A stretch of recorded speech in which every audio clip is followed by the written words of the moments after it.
Thank you so much for being here. It's wonderful to see such a wonderful audience, fully packed. You're going to be used later on in this evening, so I'm glad that you're all here. That's not a threat, this is an invitation for collaboration. Okay, so where do new, old plays come from, and how do you identify one when you find one? These are the two guiding questions that will shape my talk this evening as we, in collaboration, help to bring a lost play back to life. Resurrectionists, yes. Our time together in this springtime revival will be split into 3 sections. First, I will spend a little time discussing the textual and literary context of this overlooked 17th century manuscript play that I've been working with at the Folger. The music that was playing earlier may have given you a little hint about its setting in ancient Greece. If that wasn't a hint at all, that's fine. I just had a lot of fun making that playlist. Okay. So, explaining the material history and quirky contents of this drama will then help support the second section of this evening's event as we take part in some script-in-hand performances of the play. Now, the doors are locked. Yes. I must say that your participation is entirely voluntary.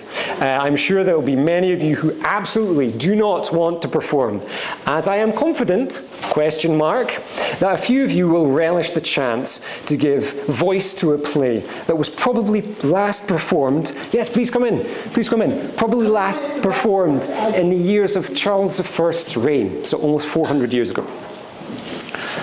If there are no volunteers, I'm sure you'll get a chuckle out of my attempt to play the part of various nymphs, shepherds, and courtly dignitaries. Scottish, but I've got a variety of different Scottish accents that, we can see how that goes. In any event, this portion of the evening will give space to discuss the performative possibilities of this pastoral drama. I'm really looking forward to hearing what you think about these dramatic extracts, and you will find these dramatic extracts in the handout on your seats. The final section of this evening will be dedicated to a broader conversation about the play and will provide space for the questions you may have of me or what we've just been through together. Again, I'm assure you, it's going to be good. It's great. Anyway, it's not going to be traumatic. I hope we'll have a great deal to discuss once we conclude tonight's performance section. So let's begin. Lost plays. Early modern literary historians strive to render an intelligible image of the past by examining the printed, handwritten, etched, and inscribed writing that has survived from the era. We do this knowing that such material represents only a fraction of the items created, copied, and read during the 16th and 17th centuries. The textual matter left to us, from plays to posy rings, provide glimpses into a complex web of public and private literary production, as well as traces of what may be forever lost. It is estimated, for example, that through the period of around 1567 to 1642, only 543 plays from the London commercial theatres have survived, while as many as 744 plays are identifiably lost, with hundreds more completely untraceable. This means, as David McInnes points out, that surviving drama is, statistically speaking, atypical, non-typical, precisely because of its survival. In other words, surviving plays constitute the distinct minority of the total dramatic output from the period. So we can count the pastoral drama that I've transcribed in full, what I have titled simply as Samos, among this group of surviving plays. It represents one item in a statistical minority of plays that can now be tallied as, if we want to call this known, yet overlooked. Before this, details of its existence as a play had only graced the appendices of a few scholarly catalogues in clipped description. And this is what brought me partly to the Folger. There was this note in a catalogue entry of an English pastoral drama. That was it. Like, I need to know more. Tell me more. I need to see this thing. It's completely unique. So it's sometimes called an unnamed play, ? Play in blank verse, an English pastoral drama. Physically, it's situated between a range of Latin university drama associated with Trinity College, Cambridge, and a manuscript containing a wealth of other interesting details about 17th century life. So this play was known of, but still, for the vast majority of us, unknown. It was, in short, hiding among other plays without an identity of its own. So the task I set myself at the Folger was to determine 1, what this play was, 2, how it came to be, and 3, the place that it should take in the broader history of theatrical performance in early modern England.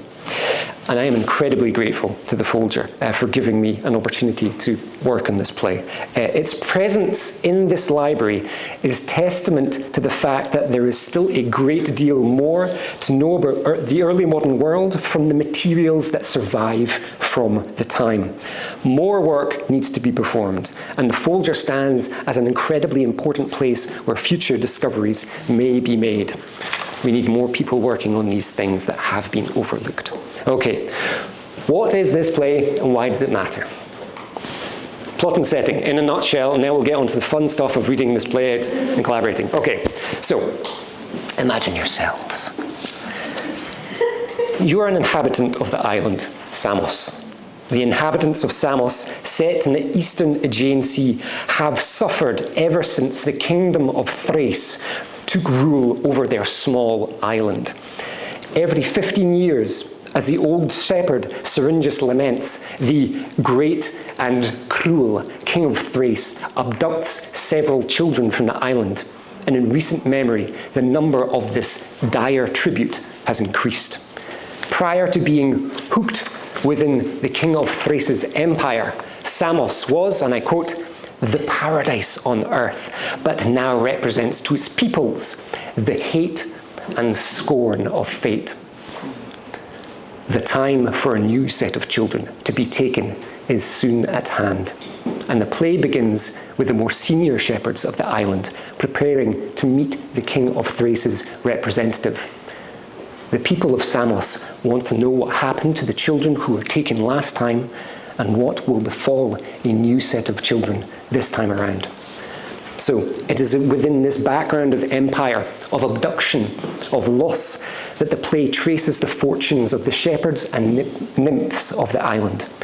Previously abducted children, who are now adults living under different names, return to Samos, eventually finding true love and reuniting with estranged family members. Other native inhabitants of the island must deal with the heartache of losing loved ones through circumstances unrelated to the king of Thrace's violent intervention in their lives. In sum, the play's conclusion reunites a range of families and sees a number of lovers joined in what we assume is lasting happiness. Yet, Thrace's dominion over the island persists.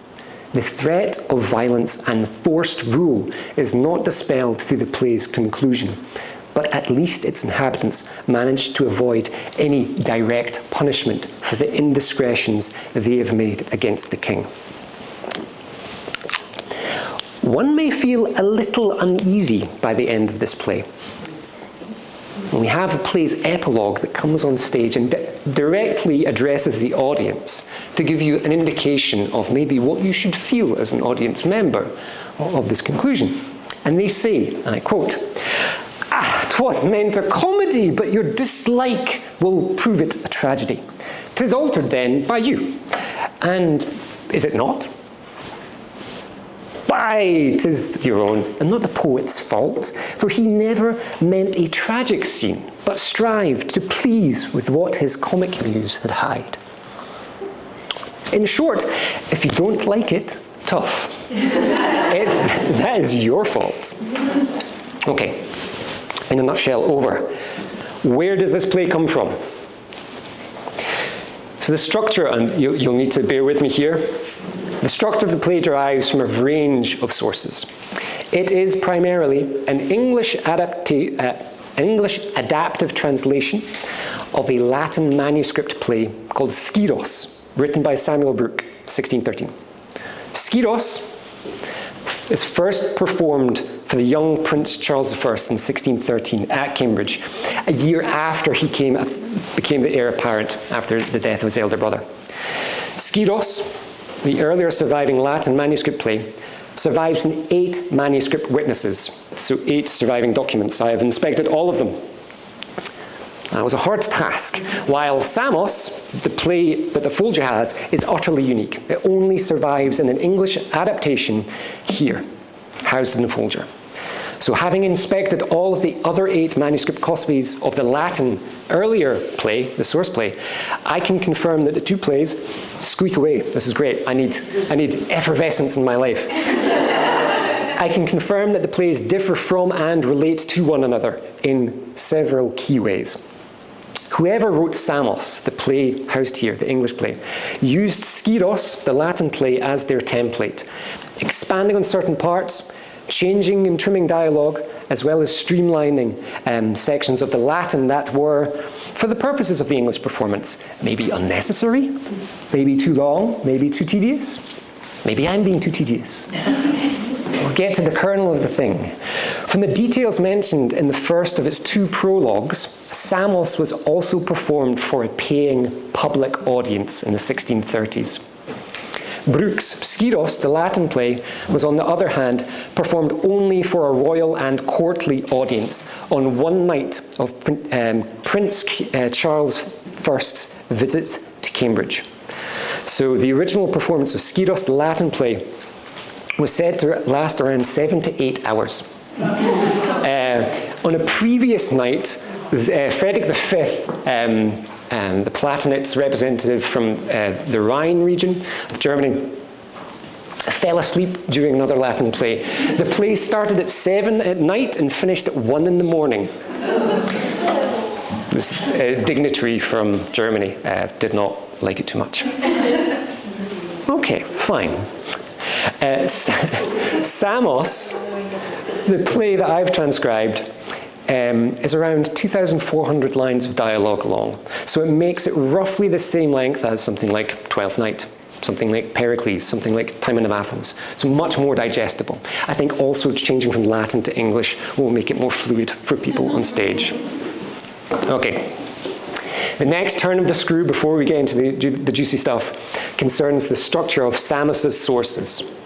So, if Samos, the English play, adapts the contents of Samuel Brooke's Latin play Skyros, where does Brooke get his ideas from? How can we trace the longer history of this play? Okay, so Brooke's earlier Latin drama draws heavily on 2 Italian plays. Torquato Tasso's Aminta, sort of 1573, was first written, and Bonarelli's Fili di Schiro, first performed around 1603, first printed in 1607. So these Italian sources, in turn, take inspiration from Ovid's first century work, The Metamorphoses, and Giovanni Boccaccio's incredibly famous 14th century prose romance, Ficcolo.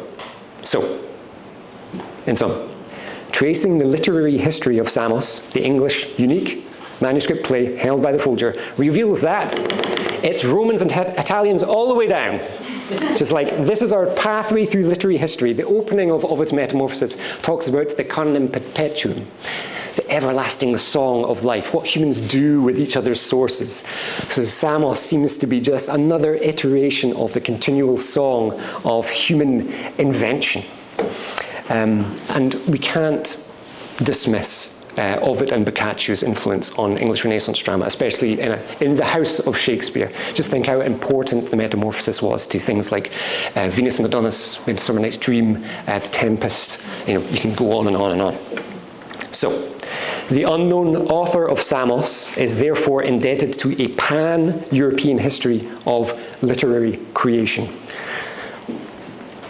They were an avid reader of avid readers, of avid readers. So following this trend, I tried to be an avid reader of Samos while I assumed the role of its editor.